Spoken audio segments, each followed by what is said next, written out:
Continúan los trabajos de limpieza en Guerrero, comienza poco a poco la reactivación económica, pero aún se necesita mucha ayuda, sobre todo medicinas. Los habitantes de Acapulco, por ejemplo, dicen que tienen que trasladarse hasta Chilpancingo para poder abastecerse de medicamentos y gasolina.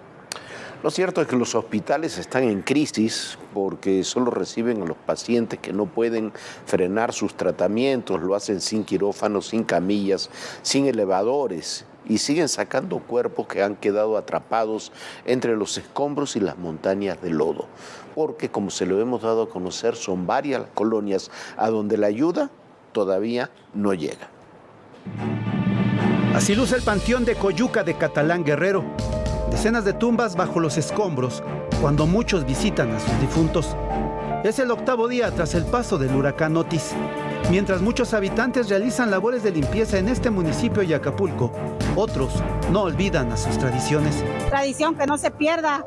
Pues ahorita ya no hay pollo, no le van a poner a las ofrendas normales, pero flores y veladoras, pues sí se le va a poner. El servicio de energía eléctrica en Acapulco, Guerrero, se ha recuperado en más del 90%. Y la reactivación de la economía comienza a paso lento. En algunos lugares ya se ve la venta de carne, también puestos de frutas y verduras, principalmente en la central de abasto. Los precios están carísimos, no hay producto. Aparte, toda la ayuda que está llegando a Acapulco está llegando al centro, a la costera. No hay transporte.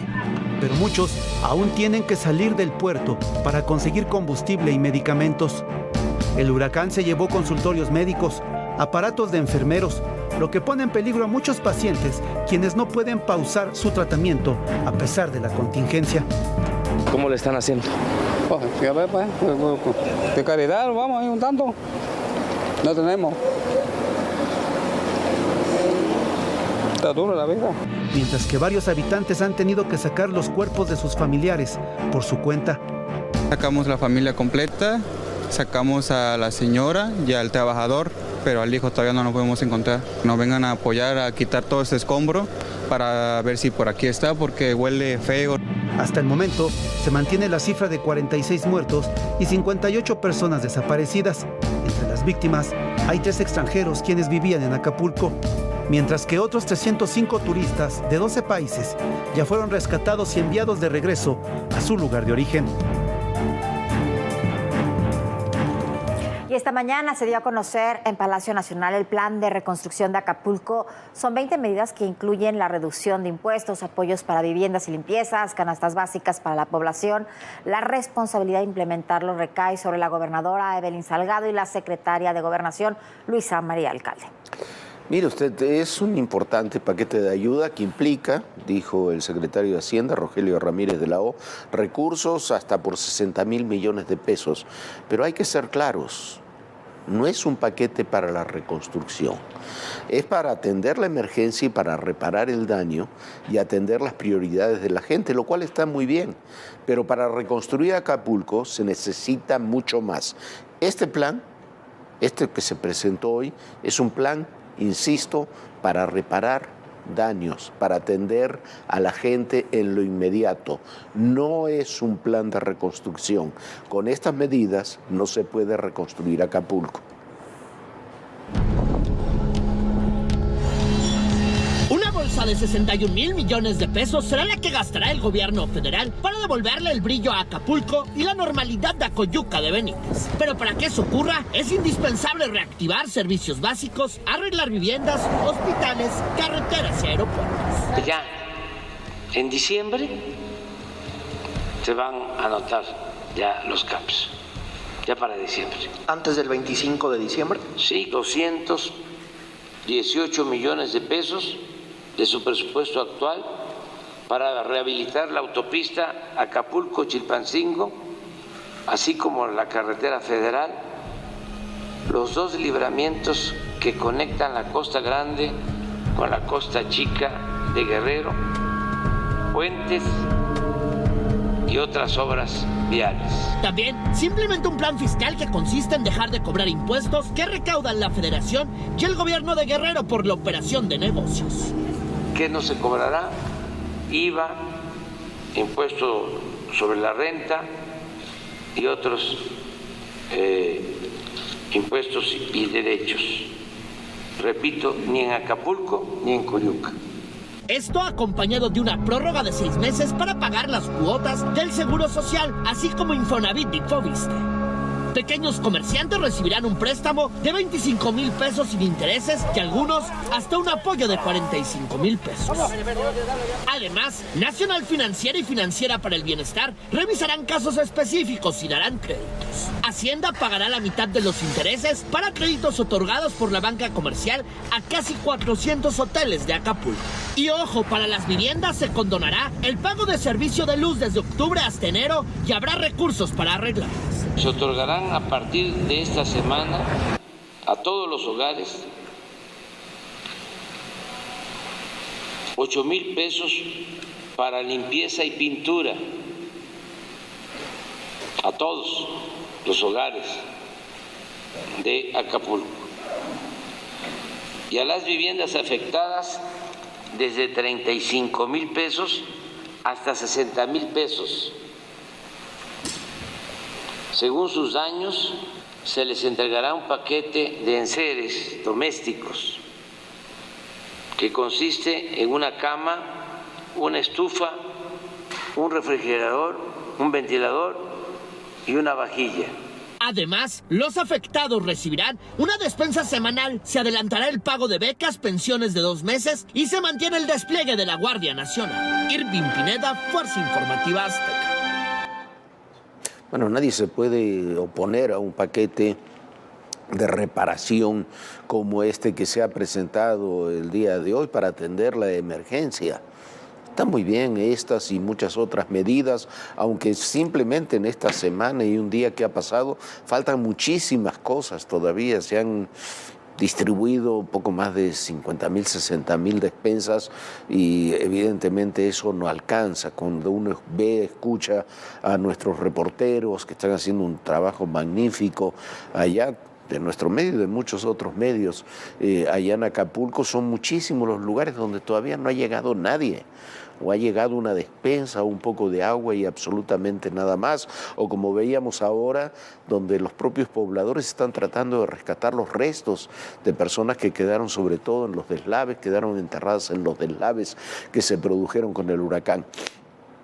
Hay que hacer todo eso y hay que dar este tipo de apoyos, pero esto no es la reconstrucción de Acapulco. Acapulco vive del turismo y hay que reordenar en forma urbana todo el desarrollo, hay que rediseñar en los hechos Acapulco, eso sería lo deseable. Pero es muy difícil que se vaya a invertir la gente que tiene, de donde vive el turismo, que tiene condominios, que tiene hoteles, desde los grandes hoteles de gran turismo hasta hotelitos muy populares. Sí, qué bueno que le quiten los impuestos, pero tiene que tener recursos para invertir en ello. La gente ha perdido todo. Me parece que hay toda una serie de estrategias que se tendrían que poner en marcha, porque si no, quizás, como dice el presidente, en Navidad, para fin de año, se van a notar algunos cambios, seguramente sí, algunas cosas estarán funcionando, pero la decadencia del puerto puede ser letal para una ciudad turística tan importante. Si no hay una reconstrucción acelerada, pronta, coordinada, que vaya mucho más allá de las medidas de emergencia y que piense en el mediano y en el largo plazo, el destino de Acapulco va a ser, Viviana, muy difícil. Sí, Jorge, pero además hay otra cosa. Si bien se quieren dar algunos planes de financiamiento, lo cual también me parece fantástico, sí se tiene que recuperar Acapulco lo antes posible. ¿Por qué? Porque hay mucha gente que vive y gana más, por ejemplo, de tener su negocito, de tener su tiendita, de tener su restaurantito, que simplemente de una ayuda. No le va a alcanzar la ayuda si no tiene también un trabajo. Y eso es lo que se tiene que lograr, sobre todo para que se reactive Acapulco, para que la gente regrese a Acapulco y, bueno, se tenga un mejor Guerrero. Y hay un punto, perdón, que tú señalabas ayer que es muy importante. Si le dan simplemente dinero en efectivo a la gente, en esta situación, la gente se lo va a gastar. Y está muy bien, pero una vez que se los gaste, ese dinero en la emergencia, no se van a reacondicionar las casas, no se van a reacondicionar los servicios y vamos a estar en una emergencia, pero posterior. Sí, por eso decíamos ayer y decíamos justo en este espacio que es bien importante que no solamente se entregue una ayuda económica y se le dé el dinero a la gente, sino que se le dé una forma, una manera de poderlos ayudar a construir. Porque además de todo, también lo decíamos ayer aquí en este espacio, hay un problema con el crimen organizado en toda esa zona. ¿Qué va a pasar si el crimen organizado empieza a controlar, por ejemplo, la venta de materiales? Es un tema que tiene que ponerse al tanto, por supuesto, el gobierno federal, el gobierno estatal. Ya lo dijo hoy el presidente que por cada 1,000 habitantes, ¿cuántos habitantes? Iba a haber un cuartel militar para poder proteger a esa gente, y eso es quizá lo más importante, que la seguridad regrese a Acapulco. Y una de las medidas importantes anunciadas hoy se relacionan con la seguridad, y es justo lo que les estoy platicando, por un cuartel con 250 elementos de la Guardia Nacional en la población de por lo menos 1,000 habitantes. Esto es importantísimo porque sin seguridad no hay reconstrucción. Y por seguridad de toda la colonia, en sí la iniciativa también para que con todos los vecinos juntos empezáramos a cerrar la colonia y dejar nada más el paso en la mañana y en la tarde y cerrar en la noche. Es el miedo de que no sabemos si pueden entrar a robarnos. Es el día a día en varias localidades de Guerrero tras el impacto del huracán Otis. Además de todas las carencias y escaso apoyo de las autoridades, los vecinos se ocupan de garantizar la seguridad con sus propios medios. Cada calle nos organizamos y tenemos brigadas, y cuando hay un problema empezamos a sonar 3 golpes y ya se vienen y ya empezamos a solucionar el problema de las personas que vienen. Las autoridades no han actuado, no se han presentado ni la presidenta municipal ni la gobernadora. Ante esta situación, el gobierno federal dio a conocer que la Guardia Nacional tomará el control de la seguridad en las colonias con más de 1,000 viviendas en Acapulco. De acuerdo con el plan de reconstrucción, en su punto número 13, se establece que la corporación instalará nuevos cuarteles con 250 elementos para evitar el robo en vivienda, en establecimientos comerciales, gasolineras, transporte de mercancías y en la distribución de gas. Lo cierto es que antes de la devastación por el huracán Otis, el Estado y Acapulco enfrentaban severos problemas de violencia e inseguridad por la disputa entre bandas delincuenciales. Las ejecuciones, bloqueos, secuestros y extorsiones son un problema con el que tienen que lidiar varias comunidades. Hay que recordar que en la región el crimen organizado está muy arraigado a las autoridades y alcaldes locales. Se sabe de la presencia de al menos una veintena de grupos criminales quienes se disputan los 81 municipios de Guerrero. Uno de ellos es el Cártel de Sinaloa, que opera a través de células como la de los rusos. También buscan el control bandas como los Ardillos, los Placos, el Cártel Independiente de Acapulco y la Nueva Familia Michoacana. En la zona de la montaña opera el Cártel de la Sierra y el Cártel Jalisco Nueva Generación. De acuerdo con el último informe de seguridad, Acapulco aparece entre los 4 municipios más violentos del país. Para ADN 40, Fuerza Informativa Azteca. Sin seguridad no habrá reconstrucción, punto. Haya o no haya recursos. La seguridad es un requisito, un prerequisito para poder avanzar en las tareas de reconstrucción.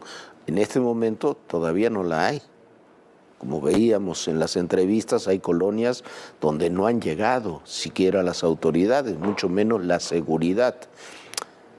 Y hay una presencia importante del crimen organizado. La medida que se anuncia hoy de poner un cuartel, un espacio para cada 1,000 viviendas de 250 integrantes de la Guardia Nacional, me parece que es una medida importante. Pero resulta que es lo mismo que sucede con las otras medidas de contingencia, los apoyos para la limpieza, para remodelar, para recuperar casas y viviendas. Hoy decía el presidente de la República que estarán ahí unos meses y después se retirarán esos elementos de la Guardia Nacional. Lo que sucede es que no hay policía estatal y municipal eficiente en Acapulco. Hay que crear policías, hay que dejar a las guardias ahí y que trabajen, operen y desarticulen bandas, porque si no, no se podrá recuperar. Va a pasar lo que ha pasado en muchos lugares del país. Llega la Guardia Nacional o el Ejército o la Marina, se asientan están en un territorio durante un lapso de tiempo, luego son necesarios en otro lugar, se van y regresan los grupos criminales. Eso es lo que hay que evitar en Acapulco. Hay que garantizar la seguridad. Ahora que todavía no está garantizada, hay que garantizarla, hay que mantenerla ahí unos meses, pero en ese tiempo hay que hacer una reconstrucción también de fuerzas de seguridad municipales y estatales que, como vimos en toda esta contingencia, lisa y llanamente desaparecieron. Hay que ponerle un nombre, un rostro. Y que vienen todas las demandas internacionales. Una ciudad tan complicada como es la Ciudad de México. Ya llegamos a Aguililla, esta ciudad, la entrada a la Tierra Caliente.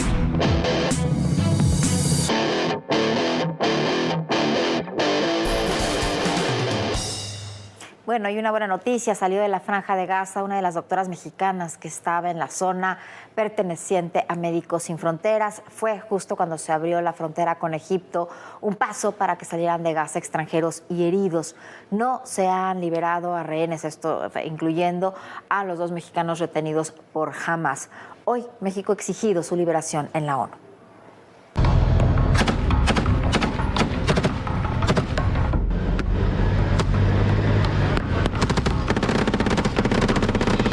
En medio del conflicto entre el grupo terrorista Hamas y el ejército israelí, por primera vez, Egipto abrió el cruce fronterizo de Rafah, que conecta la Franja de Gaza con la península de Sinaí.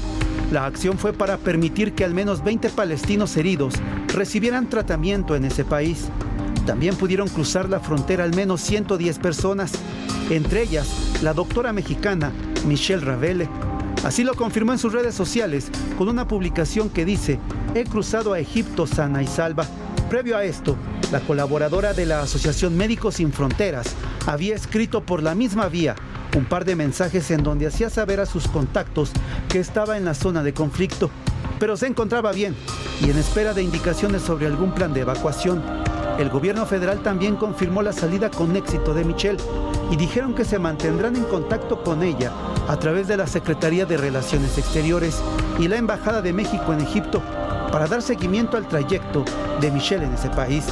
Otra mexicana que espera salir de Gaza es Bárbara Lango, una anestesióloga que también trabajó para Médicos Sin Fronteras. Ella es originaria de Mazatlán, Sinaloa, y desde 2022 se instaló en la Franja de Gaza, en donde colaboró en la apertura de unidades para quemados en ese país. Antes del estallido del conflicto, se encontraba viviendo con su esposo, Suleiman Said Al-Fayoumi.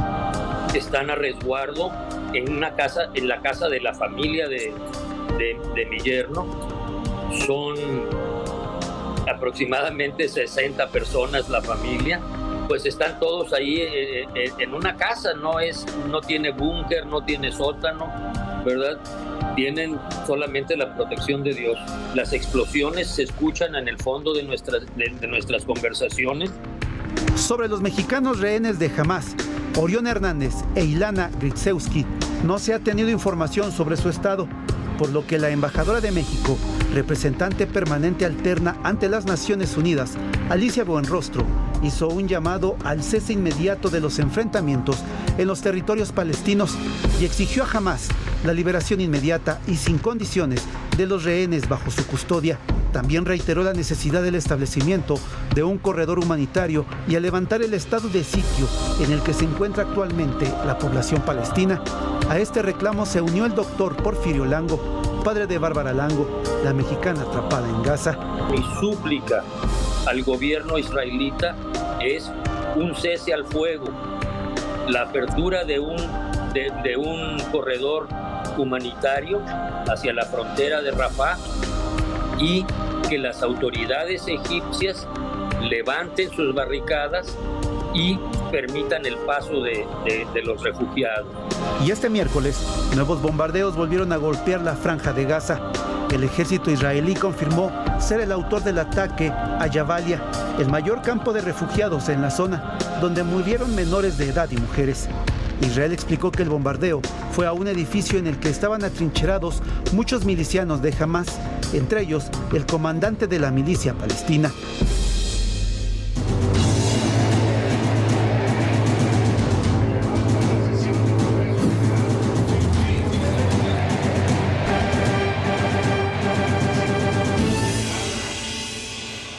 La guerra interna de Morena por las candidaturas en las gobernaturas, las 9 que habrá en 2024, está en su apogeo e involucra muchos otros movimientos. Un audio atribuido al jefe de gobierno, Martí Batres, exhibió en buena medida lo que sucede. El audio puede ser auténtico o no, pero lo que se dice ahí, la lucha la lucha política de la que ahí se habla, existe y se extiende de la Ciudad de México a varios otros estados. Este es el primer gran desafío que como candidata debe afrontar en Morena, Claudia Sheinbaum. La pelea interna en Morena por la designación de candidatos y candidatas para las 9 gubernaturas en juego en 2024 ha puesto en aprietos al partido. Por lo pronto pospuso la definición de sus representantes que se había anunciado para este lunes. Tomamos 10 días más porque queremos que haya mucha claridad. Uno de los obstáculos es la regla de la paridad de género. Estamos seguros de que va a haber más hombres que ganen sus encuestas que las mujeres. Y queremos postular 5 mujeres. El partido registrará su convenio de coalición a la jefatura de gobierno en la Ciudad de México y las gubernaturas de Yucatán y Jalisco el 4 de noviembre, pese a no haber definido al aspirante que contenderá. Es en la Ciudad de México donde se presenta uno de sus grandes desafíos. El lunes 30 de octubre, el secretario general del Partido Verde, Jesús Esma, dijo que si Omar García Harfuch no es el candidato a la jefatura de gobierno, la alianza con Morena corría peligro.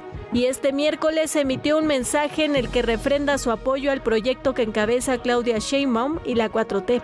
En medio de estas tensiones se difundió un mensaje de voz que se atribuye al jefe de gobierno Martí Batres. En el audio supuestamente enviado por Batres, se escucha que tienen solo 2 semanas para bajar a Omar García Harfuch y crecer a Clara Brugada para que sea la candidata.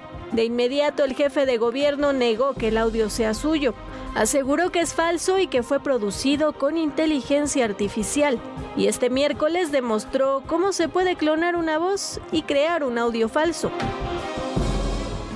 Lo ocurrido ayer con Lía Limón, la alcaldesa de Álvaro Obregón, que busca competir por la candidatura del Frente Amplio en la Ciudad de México, es parte de esta lucha por las candidaturas en la Ciudad de México. La mayoría de Morena en la Asamblea de Representantes de la ciudad no le ha otorgado licencia a Lía para participar, algo que sí hizo, por ejemplo, con la morenista Clara Brugada de Iztapalapa. Es una jugada sucia que les puede ir muy mal.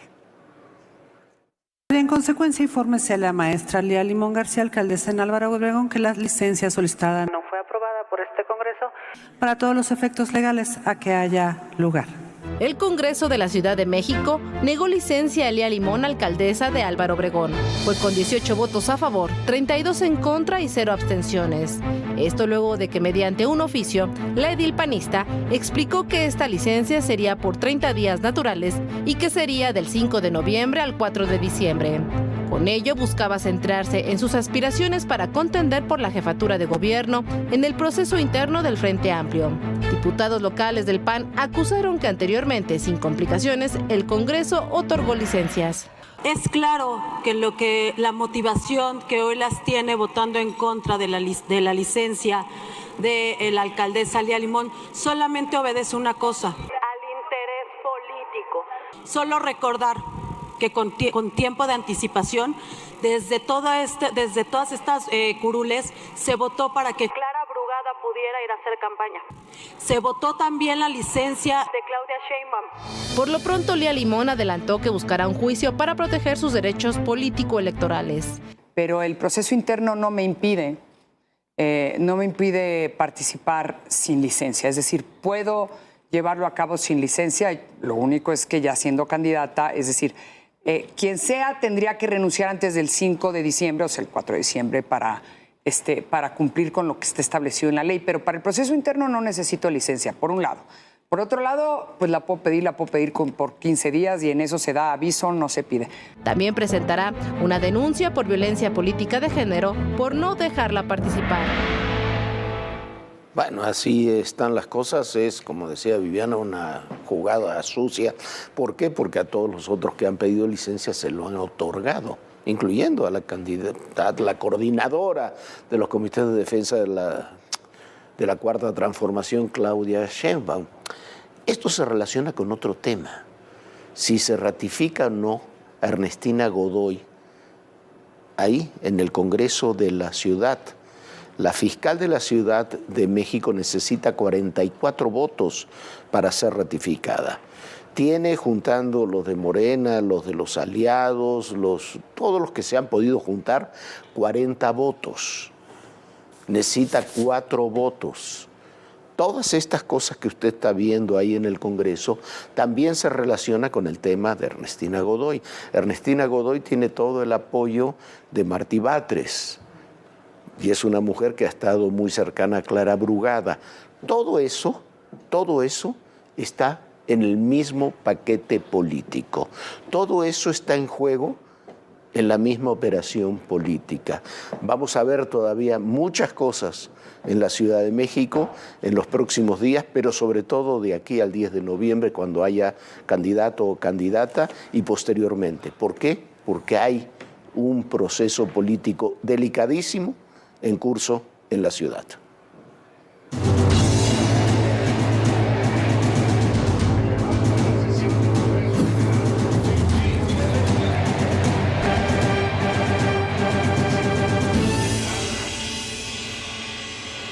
Pues ya nos vamos. Muchísimas gracias por habernos acompañado. Mañana lo esperamos aquí muy puntuales a las 11 de la noche. Sueñe bonito, mañana 11 de la noche, todo personal. Descansa, Jorge. Muchísimas gracias. Eso es lo que quiere Viviana, estar a las 9 de la noche para acostarnos más temprano, pero seguimos a las 11 de la noche. Y recuerden, el poder y en la política todo, pero absolutamente todo es personal. Gracias.